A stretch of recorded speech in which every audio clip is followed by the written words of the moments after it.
the dharmas and a restricted number of the specific characteristics. They are the exploits of the first two vehicles, the sravakas and the pratyekabuddhas. It is wrong that they are sometimes called omniscient. The proof of this is that the wisest of them are unable to answer all the difficult questions they were asked. Buddha, Arhat and pratyekabuddha have access to their respective omnisciences or bodies by using the paths or vehicles of their choice. Each having attained their final goal, they no longer use the knowledge of the paths or the knowledge of the aspect of the paths. Indeed, they say, "The path already practiced by me is no longer to be practiced." Cf. above, p. 9f. This is not the case for the bodhisattvas who, from their first sitokpada until their arrival at Buddhahood, are in the course of their career. The path or the paths that they have to travel, particularly the body-pack-seeker dharmas, the paramitas, the balas, the vaisaradyas, etc., include all the good dharmas. They know them by practicing them, and this experimental science finally ends up in the perfect enlightenment which is that of the Buddhas. Sastra. I. Difference between omniscience and the knowledge of all the aspects. Question. What are the differences between sarvajnata, knowledge of everything, and sarvakarajnata, knowledge of all the aspects? Answer. Some say there is no difference and that either sarvajnata or sarvakarajnata is said. 9a. Others say that sarvajnata is the knowledge of the general characteristics and sarvakarajnata is the knowledge of the specific characteristics. Sarvajnata is cause. Sarvakarajnata is effect. Sarvajnata is a concise expression. Sarvakarajnata is a verbose expression. Sarvajnata generally destroys the ignorances about all the dharmas. In regard to multiple statements of the dharma, sarvakarajnata destroys the ignorances. Thus, for example, there is sarvajnata when one preaches the four truths. There is sarvakarajnata when one preaches the implications of the four truths. There is sarvajnata when one preaches the truth of suffering. There is sarvakarajnata when one preaches the 8 characteristics of suffering. There is sarvajnata when one preaches the suffering of birth. There is sarvakarajnata when one preaches the various places of the birth of beings. Furthermore, by all dharmas, the 12 bases of consciousness from eye and colors up to mind and things is understood. The Arhats and pratyekabuddhas know the general characteristics. Impermanence, suffering, emptiness and selflessness, and, since they know these 12 bases, they are said to be omniscient. The sravakas and pratyekabuddhas do not know the specific characteristics in an exhaustive manner. They do not know the place of birth of a given being, his beauties and his uglinesses, the exact number of his actions, not only in the past but also in the future and the present. How then would they not be ignorant of those of all beings? They do not know the names used to designate gold in a single Jambudvipa. How then would they know the many sounds used to designate a single thing in the Trisahasramahasahasralokadhatu, and in the languages of the gods, in the language of the Nagas, etc.? Not knowing the many sounds used to designate gold. How then would they know the causes and conditions of the various aspects of gold, the various deposits of gold, their qualities or their respective values?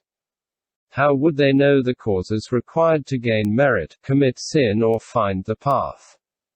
Not being able to cognize things that are so obvious, how then would they cognize the minds and mental events, such as the trances, absorptions, wisdom and the other invisible dharmas? The Buddha, on the other hand, cognizes the general characteristics and the specific characteristics of all the dharmas in an exhaustive manner. This is why he is called knower of all the aspects. Finally, in a later chapter of the Prajnaparamita Sutra, the Buddha himself says, "Omniscience is the concern of sravakas and pratyekabuddhas. Knowledge of the paths is the concern of bodhisattvas. Knowledge of all the aspects is the concern of the Buddhas. Single quote. The sravakas and pratyekabuddhas have general omniscience only and do not have the knowledge of all the aspects. Moreover, although they have a partial knowledge of specific characteristics, sravakas and pratyekabuddhas do not know them fully. It is because of their knowledge of the general characteristics that they are called omniscient. In the Buddhas, sarvajnata and sarvakarajnata are real knowledges, whereas in the sravakas and pratyekabuddhas they are just the name. Their omniscience is like a lamp drawn on the wall. It has the name only of a lamp but does not fulfill the function of a lamp. So it is for the sravakas and pratyekabuddhas. When objections are put to them, often they are unable to reply and cannot cut through doubts. Thus, when the Buddha questioned Sariputra 3 times, the latter was unable to answer. If he had had real omniscience, why did 9b he not reply? It is because he had only the name of omniscient, as he did not surpass ordinary people, but he did not have true omniscience. Thus the Buddha alone has true omniscience and knowledge of all the aspects. He has innumerable epithets of this kind. Sometimes he is called sarvajna and sometimes sarvakarajna. In summary, this sets forth sarvajnata, sarvakarajnata and their many differences. Knowledge of the paths leading to omniscience. Question. The Prajnaparamita Sutra has said that by practicing certain dharmas such as the 6 perfections, the 37 auxiliaries of enlightenment, the 10 powers, the 4 fearlessnesses, etc., omniscience is obtained. Why does it say here that it is only by using the knowledge of the aspect of the paths that the bodhisattva obtains omniscience? Answer. The 6 perfections, etc., of which you speak are precisely the path. By knowing these paths, by practicing these paths, the bodhisattva obtains omniscience. Why do you doubt that?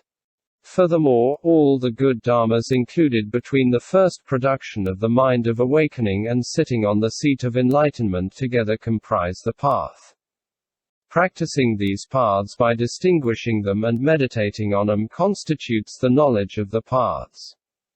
The Prajnaparamita Sutra will say later that this is the concern of the bodhisattva. Question. I understand that there is no question of knowledge of the paths in the Buddha where the business of the path has already ended. But all the qualities are not yet complete among the arhats and pratyekabuddhas. Then why not recognize the knowledge of the paths in them? Answer. The arhats and pratyekabuddhas have also completed the practice of their own paths. This is why for them there is no question of knowledge of the paths, for the nature of the path is practice. Furthermore, the sutra in question speaks of the sravakas and the pratyekabuddhas, and the path of the sravakas does not consist of 3 vehicles. This is why knowledge of the paths is not their concern. Being great, the path of the Buddhas and that of the Bodhisattvas includes the knowledge of the paths. Those of the sravakas and the pratyekabuddhas, being small, does not include it. Finally, the Bodhisattva Mahasattva himself practices the paths and also teaches beings the paths for each of them to practice. This is why the Prajnaparamita Sutra says here that by practicing the knowledge of the paths the Bodhisattva obtains omniscience. 3. Dharmas known by omniscience. Question. What are all these dharmas cognized by omniscience? Answer.